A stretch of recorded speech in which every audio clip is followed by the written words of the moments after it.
and unites the physical to the spiritual and the multidimensional to the dimensional. It's a place where there are crystalline structures within a memory vault called the Akashic Record. It's where your soul comes and goes. It is the first place you visit coming into the planet. And it is the last place you visit when you leave the planet. The Cave of Creation, it's a multidimensional place that holds an esoteric crystalline object for every soul that has ever been on the planet and every soul to come.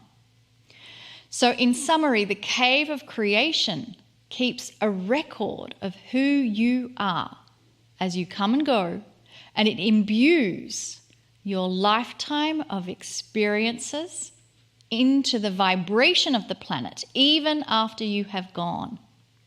It's the multidimensional system that captures the human experience for Gaia, and it stays within Gaia. So Lee, back to the question, how will Gaia, the crystalline grid, and the Cave of Creation be affected by the new prophecy and this new system? You know, what I really enjoy here is that we're seeing the awareness of those asking the questions. They've listened, they know what Kryon has said, and they're asking wonderful questions that I would ask immediately if you know I had to ask the questions. This is going to be easier when you think about these things separately. So let's talk about the crystalline grid, which was just defined for you. How will it be affected? Kryon has continually hinted at something so profound that it makes me understand this shift better and better. How are we affected by this crystalline grid right now? The answer is that often the very worst things that humans have experienced on that grid stay on that grid, and they come up to bother us. Remember that it's also a spiritual grid too, according to Kryon. That's not really been explained as much, but now is the time it starts to become more and more of that spiritual grid for us.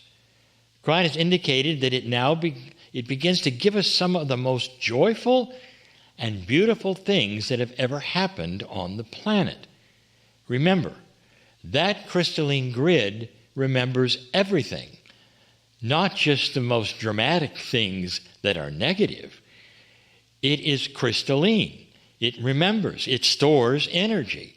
That means it stored everything, even the good things.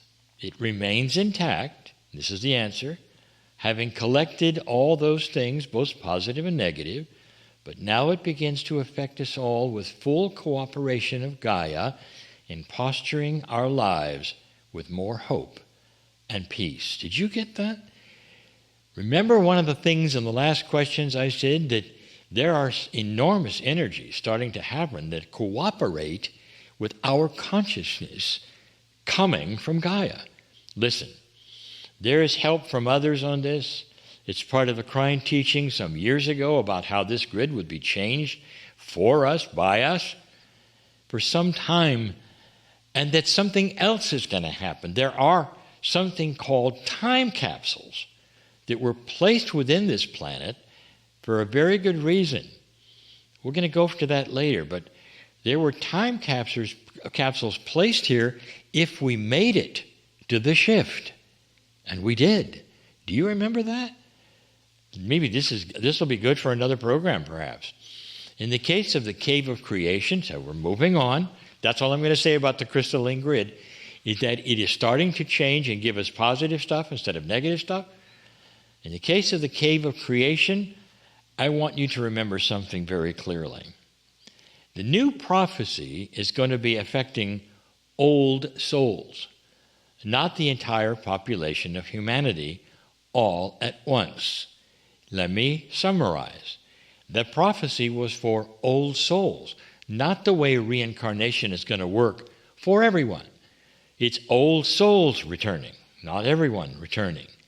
Now, eventually, That'll be the way of it, this prophecy, but not until there's more substantiate awakening, a lot more substantial awakening on this planet. Therefore, for those who wallow in the old energy, like the old energy, perhaps they're newbies and they've come in and that's what they're attracted to, the old Akashic energy will still be influencing them both now and the next time around. It's important you realize that. So this new system is for old souls. Again, this prophecy is the beginning of a new system. Starts with the old souls, which is most of you who are watching this. So that system of the old Akash will remain active for some time for those who still need it. Then when it's time, are you ready for this? Because this is new information for me. That cave of creation will be closed, for its purpose will have been served. You'll know when it happens, for the planet will be celebrating a higher consciousness. That's the first time Kryon ever revealed that to me. I think that's because you asked the question. See how this works for both of us? Someday it'll close, like an old history book closes. I don't have any more information to give you on this, but I want to emphasize that humans will still be here, ascended masters all. Now let me turn to something very related. And this, again, it's the purview of Monica's research, and it's something we're going to speak about in the future, perhaps an entire program. But it interfaces to all these questions about Gaia. And it's any discussion of the grids of the planet, it's there for it. In the year 2013, Kryon validated some areas of the Earth that were deemed to be part of an ancient system of time capsules that were left us by the star seeds, the Pleiadians. Now, this information was not given in a seminar. Instead, it was drawn on a napkin while Monica and I were in a coffee shop in Russia. Are you ready for that? This is so unusual, but that's the way it happened. The information was the result of an amazing story about our star family building and leaving for us a sacred system of energy that would help us clean up the planet's energy if we needed that, if we made it past that, which is the prediction of demise in the years of 2000 and beyond. It's a time capsule that would open at the right time. That's the kind of a time capsule it was. When we had arrived at the center of the precession of the equinoxes, 2012, and when the great shift was in full swing. That's now. That event has arrived right on time and coincides with the new Kryon prophecy that we're now discussing right now, this evening. This information is called the nodes and the nulls. That's what the time capsules were called. And we haven't spoken of it much. But now we'll begin to teach more and more about it, for it's being activated and it's being felt all over the planet. So the information about the nodes and nulls is very recent, and I get very, very passionate about this subject. So I'm so glad that Lee mentioned it so that we can bring you more information. Now, while the information is very recent, the nodes and nulls themselves are incredibly ancient. In fact, they were placed here on Earth by the Pleiadians 200,000 years ago in case we would make it past a significant decision point. Now, I mentioned they were placed 200,000 years ago because that's the same timing that Kryon tells us humanity received its spiritual DNA. So you can see how this whole system has been put together as part of a complete package of what humans will decide to do with their consciousness given free choice. Now that decision point, that significant marker in time, Lee already mentioned it and referred to it. It's called the 2012 marker. And we have made it. We are still here on the planet without destroying ourselves. I think that's a pretty clear sign. We've made it past the marker. And because we've made it past the marker, that's why Kryon began to tell us about the nodes and nulls and why they are so important. As Lee indicated, I mean, you can think of them as time capsules, but instead of thinking them like the way we create time capsules, where it's a container that holds something from the past, you might bury it in the ground and hope that a future generation opens it and then they get information from the past. The Pleiadian time capsules in Gaia, they're different to that because they are releasing multidimensional information of ascended consciousness in real time. Doesn't that totally change your view of how you perceive the time capsules within the Earth? What I'd like to do now is to give you a quote from Kryon about the time capsules. Here it is. As the time capsules are slowly released, they modify the crystalline grid to help human consciousness shift and eventually create an ascended planet. The templates are not just information. They are quantum portals of Pleiadian life. Now, before we go any further here, I think it's really helpful if I show you a map where the nodes and nulls are located. So looking on the screen now, you'll see a map of the nodes and nulls, and you'll notice that there's actually 24 different locations.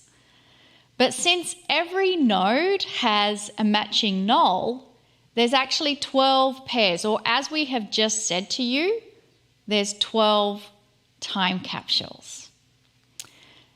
And I realised too that with the map, it might be a little bit difficult to discern what those locations were. And many of you are probably thinking, well, where are they? I need to know exactly where they are. So on the screen right now, I'm going to just have the table that lists the nodes and nulls and the matching pairs that they represent, just so you can get a visual of that. And again, you can take a screenshot of that, or you can visit kryon.com/nodes, where you will see the map and the table there. Okay, now that you've been exposed to a little bit of the location where they are, the first question most people ask is this. Well, what's the purpose of the nodes and nulls? I mean, why is it that the Pleiadians even placed them here? Well, here's the short answer. It's to accelerate the evolution of human consciousness. So are you getting that? Time capsules put here for us, if we make it past 2012, the time capsules are going to open to accelerate our choice to shift consciousness. That's the whole purpose.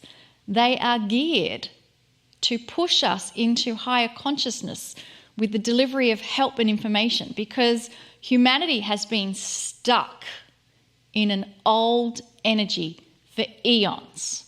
I mean, you've seen it, war after war after war, and we're still experiencing what I hope is the last wars the planet will ever see. That's part of an old energy system. But the nodes and nulls system, it's part of an energy that is needed to allow humans better choices to create a faster change of consciousness. And it really becomes like our power tool to go beyond darkness. So naturally, the next question is how? What's the process and how do the nodes and nulls work? Well, each null is collecting the negative energies that are on the grids of the planet, and they're pushing all of the negative energy, just like a vacuum cleaner, sucking it up from the grids, and then pushing it to the nodes, where because the nodes are so sacred, that energy, the inappropriate energy, becomes burned up and transmuted. Again, because of the sacredness that exists within the nodes.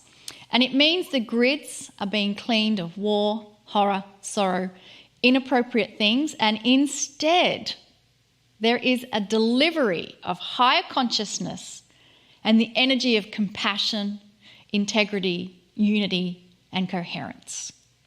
So here's another question that's often asked. How does humanity receive the quantum information being released by the nodes and nulls? Well, the answer is that with free choice, always with free choice, humans can receive higher consciousness information from their 24th chromosome pair. That's always been the design. Within the 24th chromosome pair are the seeds of mastery, and this pair represents the time capsules within your own DNA. And within this time capsule is the template of ascended consciousness. And the result is the delivery of wisdom and mastery and enhanced intuition. And that is why future generations of humans will be guided by love. And by the way, the old souls and light workers on the planet, that's you watching this, we're already embodying the attributes of this new awakened human. And that's why I say you are absolutely in the right place at the right time. And I think, Lee, it would be fair to just say that is why I'm so passionate about the nodes and nulls information, because it really connects the dots as to why Kryon says light is winning. You cannot hold back the tide. It's like the ocean tide is coming in and people are busy building walls to try and stop the tide from coming in, but it's too late. You know, what I like about the information and the answers that have been given today, and I rarely say this, but think of a newborn baby coming into the planet in a generation or so, not having to have this crystalline grid remember all the wars, to have all the negativity. And especially in difficult areas in Europe, I think of, where this has happened so many hundreds and hundreds of years, it's like almost a fresh start in a certain way. So there are none of those influences that get put right into what used to be our Akash and those kinds of things, and we remember it all. So that's what it's all about. Absolutely. And that is why Kryon has given emphasis on, and I don't even like the word activating, but activating the 24th chromosome pair, because it's constantly, it's like has antenna on the DNA, the 24th chromosome, and these antennae are tuned for what the nodes and nulls are broadcasting onto the grids. And just that very idea of portal of Pleiadian, quantum portal of Pleiadian life being broadcast to us to receive. And again, it's through free choice and through your intent to receive it or not. And then here's the other last little piece of esoteric part, is that Kryon has said every invention, I think he even said every invention for the next 4,000 years to come are being multidimensionally distributed onto the grids. And that's where humanity is picking them up when we realize to not weaponize anything. The other thing I'll mention too, and you said the last thing, but hey. Second last thing then. We're just here to play. My good friend and teacher and Professor Greg Braden, he started so many of his lectures with, they say that everything has already been invented. He says we have the answer to poverty, we have the answer to feeding the planet, we have the answer to power, we have the answer to water. He said it's already here. And he said, but this is the time where there's an allowance to let it be released, to have it manifest and to have it work. I like that. Yeah. So I hope everyone has gained some answers to questions they may have had, and I realize there's probably more questions as a result of our discussion.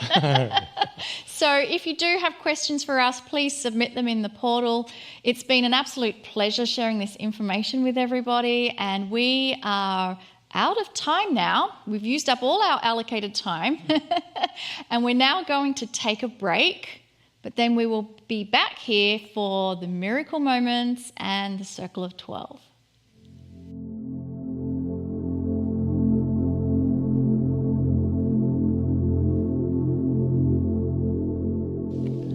Hey, welcome back. I hope you enjoyed our time together in this, I think I'll call it the first Fourth Wednesday Forum. That's a tongue twister. I know. We've had some programs with just us before, but this is the first one where we said this is what we're going to do and dedicated it for this. This is going to be a regular feature within our new Wednesdays with Kryon. Every fourth Wednesday, you can expect us to answer your questions and discuss all things Kryon. Well, it's again time to do our miracle moments. And it's still, Monica's my favorite section of the program. Now, I tell you this every time, but there are new members arriving all the time. So this is just for the new members of the program. You can find the Miracle Moments section in your membership portal, where you can request prayers of help and benevolence, both for yourself and somebody you love. If you or somebody you know has had a heartfelt experience, a healing, a little miracle, or a big one, we'd love for you to share it with us. We truly love hearing about good things happening in your life. So I'd like to ask Monica to share a miracle moment, which has happened to one of our Wednesday with Kryon members. So this miracle moment comes from Lessa, and Lessa says, I have suffered with fibromyalgia for 17 years to the degree that I had to leave my employment due to the severity. Some days made it difficult to even get out of bed and function as I wished with day-to-day living activities. I began following Kryon, intrigued with the spiritual concepts being presented, and then the teachings about innate and smart body techniques to work more closely to my physical body wellness. I began speaking to spirit and innate in a loving visualization manner with a, well, what can it hurt type mentality. I was on the fence about it, if it could possibly work, but hey, who wouldn't love a miracle? The longer I did it, the stronger my belief became, and I felt as though I was experiencing subtle changes. Over a period of several months, the subtle became obvious. As I am writing this, I am in awe daily that I am someone that was disabled and taking several medications, and now I'm a person completely medication-free and able to indulge in my day-to-day activity with joy and the knowledge that miracles truly are possible.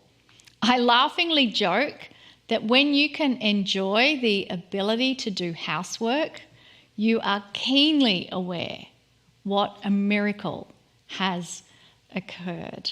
That is so inspiring, Lessa. And I love that you actually started with the, well, what can it hurt mentality? And I think that almost allows us to just have fun and play with it and experiment without being very kind of serious about it. I think having that positive, hey, what can it hurt? And then the belief kicks in, and then you notice the difference. What an inspiration. That is so inspiring. I celebrate you and the success you've had, and it's going to help others that might be in that same situation you were in, because if you've done it, others can do it, right? All right, everyone. I would like to invite all of you to join me in sending energy, sending prayers of love, compassion, and benevolence to those who are asking for it. So if you've never done this before, all we really require is your intent and your willingness to do so, because Spirit knows what you're doing at the soul-to-soul level. So here we go. Let's close our eyes and just take a moment now to settle in, tuning into the energy that's within you now, free of distraction, focusing on the area of your heart. And filling your heart, fill up with gratitude. Whatever experience you have where you feel completely grateful for a moment that you have experienced. And it could be the most simplest gratitude. Someone bought you a cup of coffee, and that in that moment there was so much gratitude. Someone helped a person you love, and in that moment there was so much gratitude. And so feeling this emotion of gratitude in your heart, let us carry forward with our intent and our compassion and benevolence that we are going to pass this ball of gratitude, this energy ball of gratitude that we are feeling within ourselves, to all of those who are requesting prayers of help and benevolence, love and compassion, and just feel, sense, or visualize those requesting prayers of help, past, present, or future. All of them right now are receiving this ball of energy that is this immense feeling of gratitude. And they are simply going to take that feeling of gratitude, and whatever in their life is going on, they are instantly going to find at least one thing in this moment that they can be grateful for. And in that feeling of gratitude, the entire chemistry of the body is flooded with love chemicals, gratitude chemicals, appreciation chemicals. And let us now extend that giving of the energy ball of gratitude to everyone else on the planet. Feel, sense, visualize, know that all of us collectively are sending out energetic balls of gratitude with the intent that every human on the planet right now is receiving an energetic feeling of gratitude. For in every person there is at least one moment that they can connect with an energy of gratitude, a feeling of something they are grateful for. Beautiful. Thank you. Thank you for this gift you have given. And from this energy of deep gratitude, let us gratefully move to Kryon and the Circle of 12.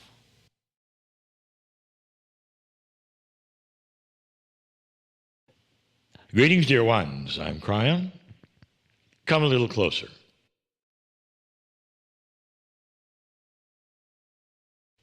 In the gratitude that you might have for your life, for the love that Spirit has for you, we're going to have indeed still another experience with the Circle of 12. Dear ones, I want to continue this whole idea that gratitude may have an energy of its own. It's like the salve on the negativity, the wound that might be the negative energy all around us. What if gratitude itself had an energy, an affirming energy, that every time you give gratefulness to anything in your life, you are actually enhancing what's to come? As odd as that may sound, that's exactly right. This is part of the human experience that is a new experience that most people don't understand, that comes in that field of consciousness is energy. What is the consciousness of gratitude? What if it were measurable? What if it goes into the room, even when you think it, and changes and postures the thing around you? What if somebody could be even affected by you taking a moment of being grateful for what's going on around you?